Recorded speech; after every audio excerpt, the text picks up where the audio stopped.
In 1862 in Mankato, Minnesota, 38 plus 2 indigenous people were hung on gallows that has been known to be the largest mass public execution of people in the country. Later on in 2012, a white man named Sam Durant created a copy of the gallows and paraded it around the globe and was paid money to show his art known as scaffold. And it was a remark on the death penalty and capital punishment. And then it showed up to the Walker Arts Center and indigenous folks protested it. Today, what we know as scaffold is no more. It's been disassembled, it's been dismantled. Today, we know George Floyd Square to be somewhat the same thing historically as the gallows in 1862, as the lynching tree for runaway slaves, as a lynching tree for black people in general, as the point of lynching in June 14th, 1920 in Duluth of several black men. And these places become important because it's where an atrocity was committed. It's where white supremacy was pivoted into the ground and publicly shown for everybody to take note and fall in line. And with 38th in Chicago, the site of where George Floyd was killed by 4 Minneapolis police officers and largely executed by the institution of law enforcement here in Minneapolis, 38th in Chicago is known as the lynching tree. And since then, it's been known as the square. With all streets being blocked off by cement blockades to protect the community initially from outside forces and folks that were maybe looking to burn down buildings, damage the community, cause harm to the neighborhood. They now still stay there. And it's to keep cops out.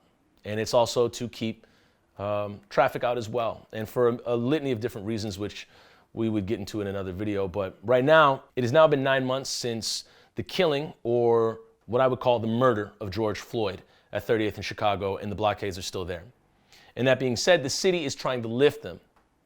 And what we're learning today is that the city cannot have a tax-paid murder and then have a tax-paid beautification at the geographic site where the murder was committed by said city.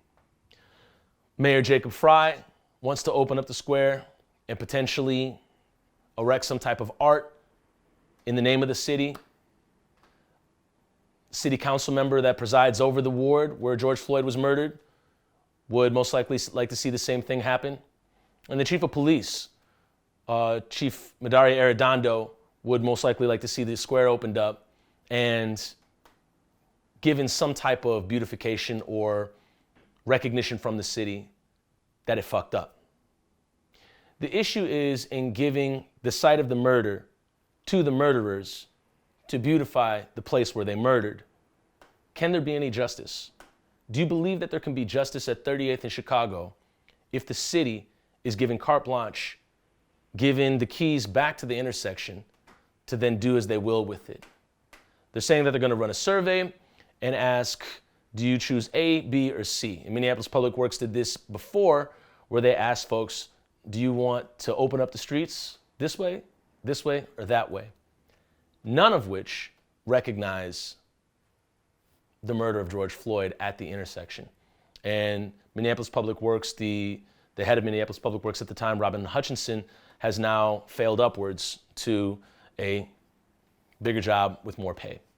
And that seems to be the kind of the trajectory for that demographic of people. And so moving forward, the question is, do you think justice can be had in opening up the square?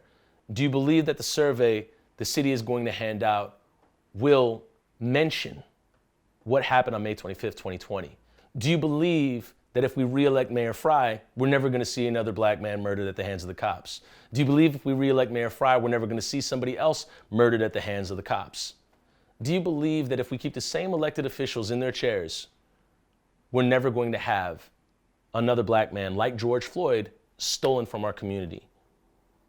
Do you believe that the people that are in authority of the city right now in opening up George Floyd Square will bring justice to it at the same site that they committed the killing of George Floyd?